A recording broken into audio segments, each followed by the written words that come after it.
Hey, 1911 people. I've had quite a few requests on what I thought about the 1911, and people ask me questions. I got a video that explains the difference between 1911 Series 70 and Series 80. I get a lot of hate from the people that have 80s and they're pissed off because they didn't get a 70 because they didn't know any better. But if you're buying a 1911, my biggest tip is make sure that, and I know on the Smiths, I think Smith and Kimber uses a Swartz safety system, which I call a Series 80s because it has a trigger. Basically, the difference between a Series 70 and Series 70 is does it have a firing pin safety.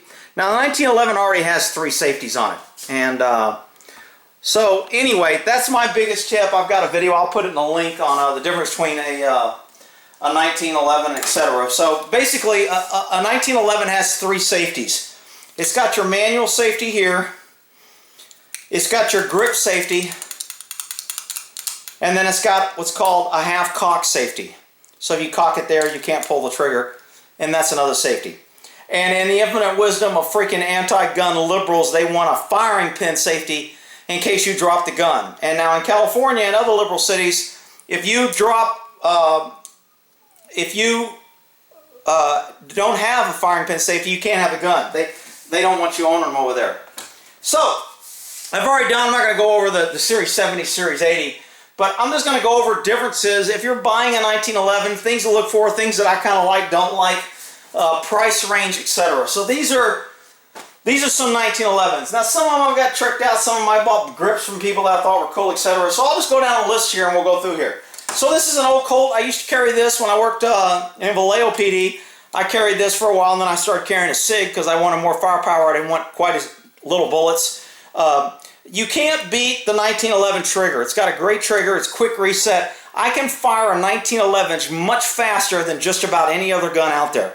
And I know people are going to say, well, that's not true. I'm just telling you my opinion. Again, this video is my opinion, okay? I'm not here to argue or convince you. I'm telling you my opinion on my experience of buying guns for, 30, 40 years, what I like and what I don't like. And again, it's personal preference.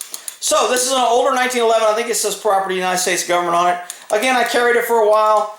It doesn't have what's called an enhanced or a, I forgot the grip because I'm not into it anymore, a beaver tail.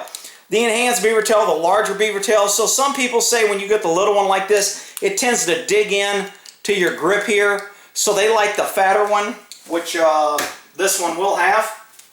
Notice the bigger beaver tip there, so when it digs in, it gives more instead of a sharp. So that's normally what some people call an enhancement. Most of your good 1911s will have this now. These are just some progress that I put on this Kimber. This is the Kimber Warrior. I don't really like a rail on my 1911. It's not that I don't like it, I just don't use it.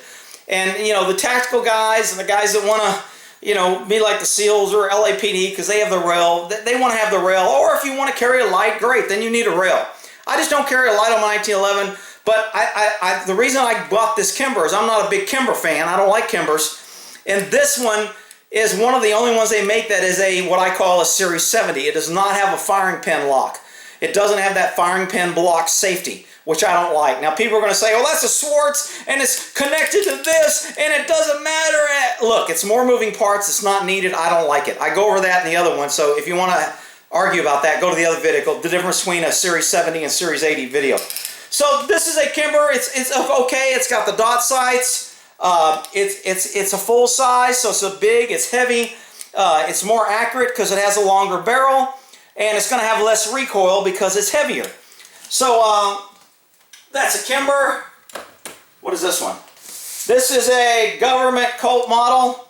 It's got the upgraded sights, it's got the adjustable sights, it's got the little small back beaver tail, it's got some Texas grips that I picked up from a buddy of mine around here who works for our agency. He was selling these. I don't know, government made in Mexico or whatever, but I don't know. They look kind of cool. I just had Texas on. I said, shit.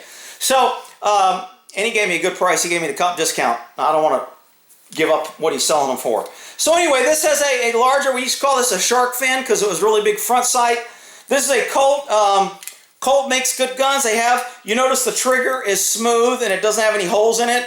If you have drilled holes in your trigger, that's considered to make it lighter. That's kind of more advanced. This has an off-color grip safety and a regular safety, and the hammer's different color. Again, you can trick these out. Most all 1911 parts are interchangeable. The barrel's the same. No big deal. You can get a full-length guide rod. Some of these are loaded. Yeah, see, this one's... I don't think there's one in the chamber, but I usually keep... We'll see. No, not one in the chamber. Ooh, he didn't clear it. He put his finger over the... Shut up. Freaking see. All right, so this doesn't have what's called a full-length guide rod. You see there's no guide rod here. On another one, I'll show you where the guide rod comes out. Some people like that because the spring is compressed.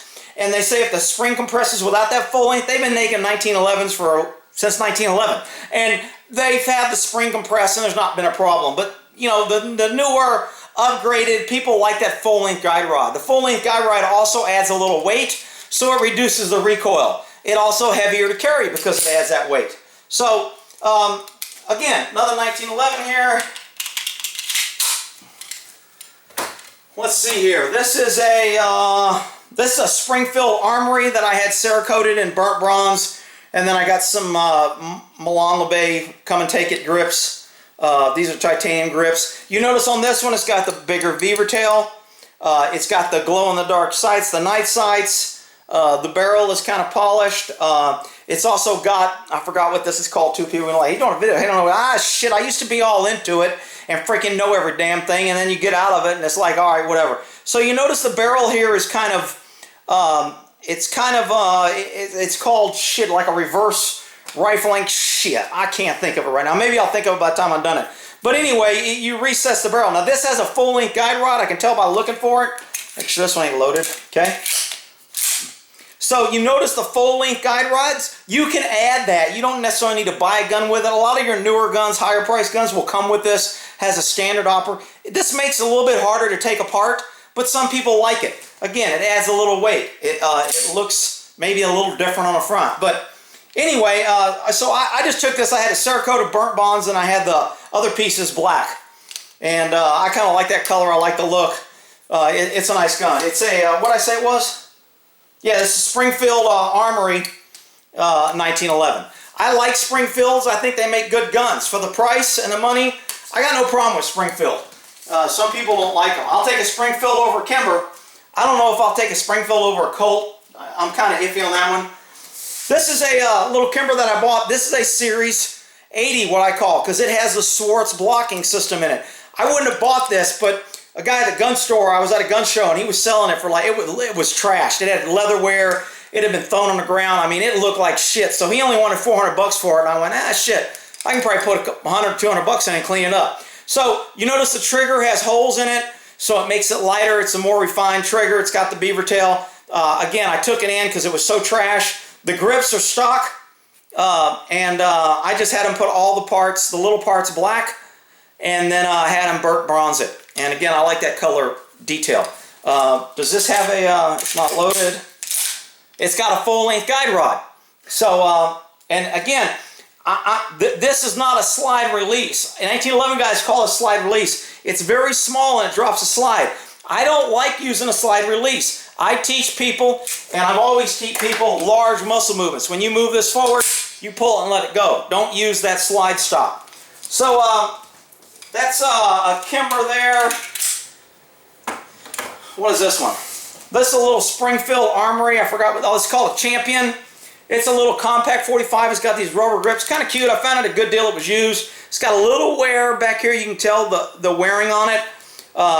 It's got the standard old type rough sights. It's just got a hard sight. These are fixed sight. This is what I call a gut gun, a quick action gun. I'm not really trying to get a long range shot. You'll notice the barrel on this is the Crown. It's called the Crown, but what's that called? Shit. I'm getting close. I got the Crown part now. So anyway, little upgrades. You can have an armor do that. You can buy a tool on Brownells to do it if you want to do it to several. So that's a little Springfield Champion. This is a, let's see, American Classic. A lot of people dog these guns. It's made in the Philippines.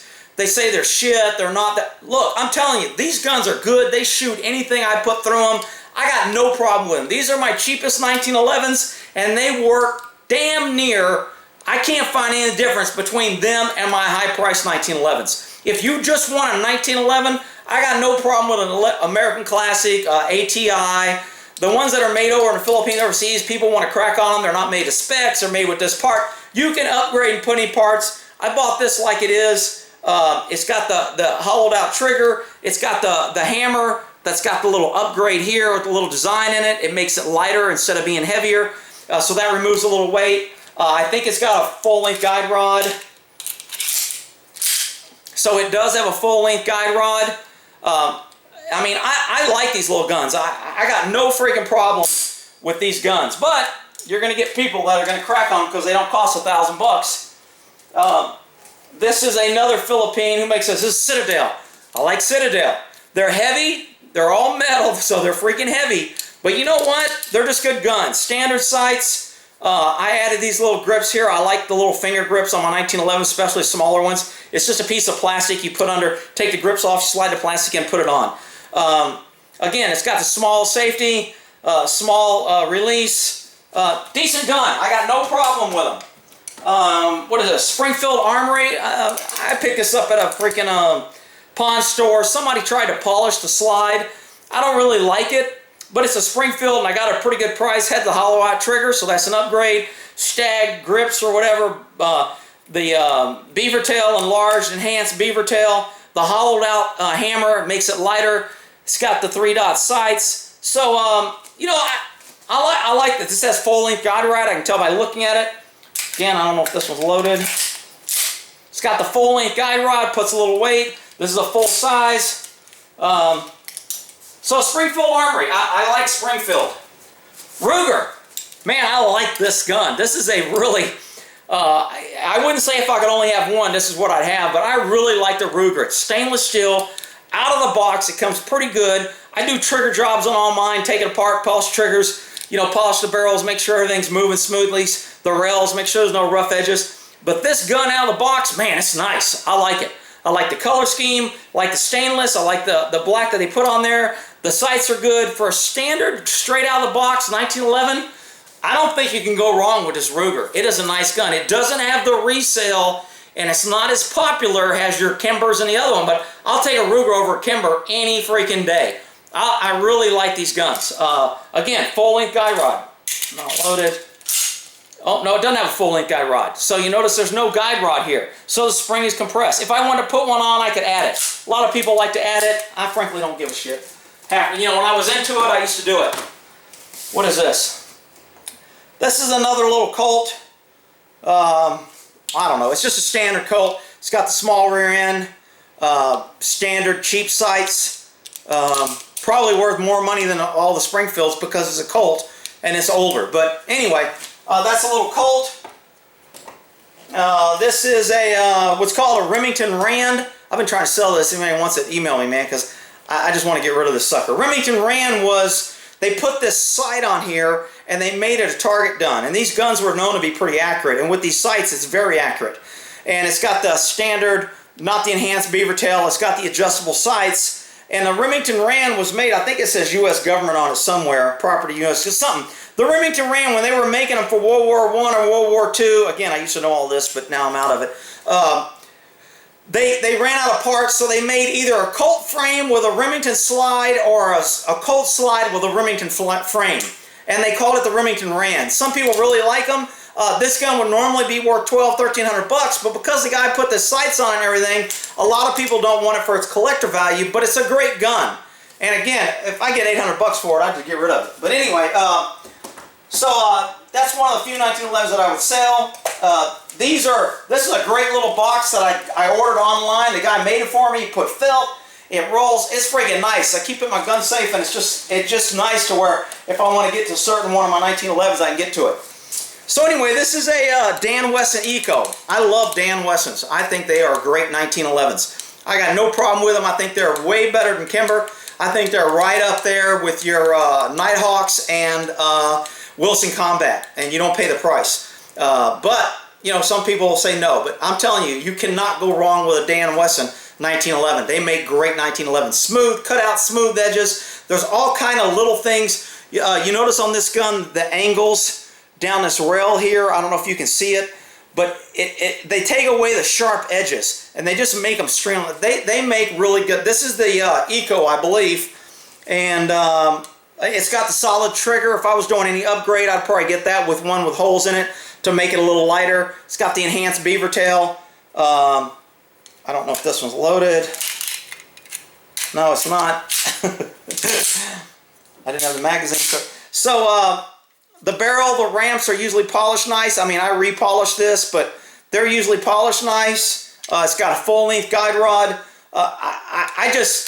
I'm telling you, I can't say enough about a Dan Wesson. If I was telling somebody to get one gun, I would say get a, I'm talking and trying to do this, get a Dan Wesson, save your money, and get one nice, good Dan Wesson instead of 2 or 3 little easier ones. This is another Colt that I had. I've had this for years. Shit, I carried this when I was in the military in my car for years. So this is a stainless steel Colt. I forgot. It's called the Combat Commander model. So anyway, that's a Colt. Again, it's got the name, so it's got good resale. This is a Kimber Super Carry. This is the older Kimbers. Now, if you can find an older Kimber that this doesn't have the firing pin safety, they made this, all your high-end guns will not have that firing pin safety, and I covered that in the other video. But this gun right here, man, I mean, again, this is a nice Kimber. This is the older one. I would not buy a new Kimber. I like their smooth grip here. I like the smooth, whatever they want to call it here, the gripping barbed wire, rough out, whatever, etching, whatever you want to call it. The fish scale, whatever here for the gripping. It's got a little fish scale on top. I mean, again, I bought this at a pawn shop only because I found it was older, and it was the old, it didn't have that firing pin, that new shit that they're putting in all their Kimbers. So I'm not a fan of Kimbers for mainly that reason. But these guns back here, if I look at my a newer Kimber and this one is made much better. When that Kimber first came out, they were making them individually, and they were more like a custom 1911. As they got big, they turned into a mass production. And when you go mass production, you get the same downgrades as you do from any mass production. They're just not as particular. There's not one guy working on the parts, putting them together, looking for fine, looking for quality. They just don't do that anymore. They mass produce these, stick them together, and send them out and call them Kimber Customs. And everybody shits. Runs off in the corner and rubs one out because they love freaking Kimbers. And I'm just, this is a good gun. I like it, but I'm not a Kimber fan, as you can tell. Oh, this one also has the crown, the reverse crowning, or the whatever. God, I don't know why I can't think of that. I'm gonna get more heat from that. Shut up! I'm gonna tell you right now. You come here and complain. I don't know what I'm talking about the crowning. I'm gonna tell you, shut the hell up and get out. All right. So this is a what the hell is this? This is a Colt Gold Cup. This gun looked really bad when I got it. Had a lot of surface rust. Got it at a pawn shop. I mean, it just looked like crap. I think I only paid maybe $400 or $450 for this gun. It's a really nice gun. I took it back. I did some light polishing. Got all the little surface rust off. Cleaned it up. It's got nice. It is a really nice, good shooting gun. This has the adjustable sights on the rear, and these guns are known for their accuracy. What I say was, I think it was a Gold Cup or something. I don't know, whatever. I got so damn many 1911s. The hell is this? This is a Les Baer. They call it a custom Baer. It's okay. I mean, you can go online and look up Les Baer on how they make these guns by hand. They do all this etching by hand. They do all the grooves by hand. They put a lot of hours in these guns, and you pay for that. Is it worth it? I don't know. I mean, I got this from a buddy. It was used, and, it's a good gun. It's tight. It's accurate. People kind of scream and yell about how great they are and how wonderful they are. They're expensive, and they're supposed to be custom and handmade, and they have good resale value. If you want to sell it, you can sell it. But is it like the great? I mean, I would take my Dan Wesson over this Les Baer. So, I mean, it is what it is. And then this is probably my favorite little carry gun of all mine. This is an STI, and this is a Texas company. And you can tell it's got the little Texas state there, and they make them here, and they do a really good job, customer service. I called them, I bought one, I didn't like it. I said I didn't like the trigger, I didn't like the etching. I called them, they go, shit, send it in, we'll fix it. It came back, the trigger was freaking sweet, and the etching was all smooth, and they didn't charge me, and they didn't give me any hassle, and it was great. And then I still didn't like the gun, so I got rid of it. But anyway, I love this STI. This is called the Escort. It's got smooth, it's not aggressive gripping. It's got the beaver tail. I mean, it is just a freaking great little gun. The trigger is very light. I put a shoe, what's called a shoe. It enhances the trigger so I have more finger contact. This used to be big in the old 1911s. People like the smaller triggers now. I like the little shoe. I can pull this trigger very lightly. It gives me good trigger. I love this gun. When I carry a small 1911, this is my small 1911 carry. A great gun, STI. This is called a Super Carry Pro. This is another Kimber that was a stainless. And again, on the two Kimbers, the older ones, you notice they have the rounded butts. And again, I forgot the name. I can't think of it right now. But it's so close, don't get caught of it. And they take away that sharp edge, so if you carry it, there's not a sharp corner back there. That's normally an enhancement. If you can get a gun with that curved, sometimes you can change your gun by changing the back plate. But both these are the same gun. They just look different. And I got them both used, and I bought them both because they were the older style. They don't have that internal safety. These are the old Kimbers that were made a long time ago. I don't know if they even make this or if they still sell it. If they do, it's a good gun. So where the hell am I? I spun this around, lost track. Les Baer, there's my Escort. What is this? That's the Kimber. And then this is a great Dan Wesson. This is a very sought after gun. Everybody loves this. It's called the Dan Wesson Valor. Curved butt, stainless steel, great finish.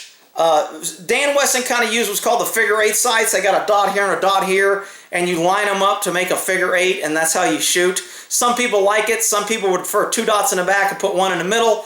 Again, sights can be changed. They can be upgraded. Hollowed out trigger. This is a solid trigger. I would rather one with holes in it. Again, removes a little weight. Again, Dan Wesson Valor, great freaking gun. You can't go wrong with a Dan Wesson. And then this is the supposedly Supreme of the Supreme 1911s. This is a Wilson Combat. Now they make good guns, but you pay for them. I want to say this is around $4 grand. This is a very well-made gun, and they put a lot of time into it. Most of your parts and upgrades that you buy for guns will say Wilson Combat on it. Wilson Combat used to make 1911s. They still do. If you want to order one of these, it'll take you about 3 years to get it because they're that far behind. But they still make guns, but most people know them for their parts because when you upgrade any part, they say put Wilson Combat parts in it because they do good parts. Well, they used to do really good guns, and they still do. I still think they're overpriced. This is what's called a naked slide. So when you have one custom made, you can tell them not to put all the bullshit on it. There's no name. So it's called a naked slide. But the parts, both serial numbers on here start with WC for Wilson Combat. And so you know it's a Wilson Combat. You know it's Wilson Combat parts and guns. It's fitted. They're smooth. You notice where the button comes in here. It's kind of like depressed. It makes it very smooth. There are little fine things on this gun. You notice they have amber safeties on this side and on this side. That's an upgrade. Some people like it. I've never used both sides, but it's an upgrade. Again, and you know, Wilson Combat, is it the have-all gun? I mean, I used to think when I was really into these, I was like, man, someday I'm going to own me a Wilson Combat. And you know what? Now I own one. So, and then my last one is the one I keep in here because it's this is called a Remington Enhanced. I'm not a big Remington 1911 guy. Why? Because they put that damn firing pin safety in all their guns. You can't get it without it. I picked this one up. It was used, and it was a little rough, and the guy had a really good price. He wanted to get rid of it. Now, this is the 1911 Enhanced. The Remington R1 regular is not as good as this Enhanced. It's worth more to get the Enhanced, in my opinion. They did a really nice job on making this gun when they did the enhancements because they smoothed it, they made the parts fit better. It's worth getting the Enhanced 1911 over the regular Remington 1911. So hopefully that's a little bit of an educational 1911s. You may not agree with it. I'm just giving you my opinion. I don't own a Smith. I think Smith makes a nice 1911, but if they make it to where it doesn't have that firing pin safety and I found a good one at a good deal, then maybe I'd pick it up. But I like to get my guns when I can get them cheap. Somebody wants to get rid of them and just hang on to them over the years. So anyway, there's a couple in here I didn't bring out, but I figured this was plenty. And we'll go from there. So there's your education on 1911 is my opinion. And your comments, you're more than welcome to elaborate. You're more than welcome to have different opinions. Knock yourself out. You can disagree with me, but you know what? Let's just save the you don't know what the hell you're talking about, you're full of shit comments, because I mean, just make your point, okay? If I don't know what I'm talking about, then tell me where I'm wrong and make your point. All right, we'll end that there.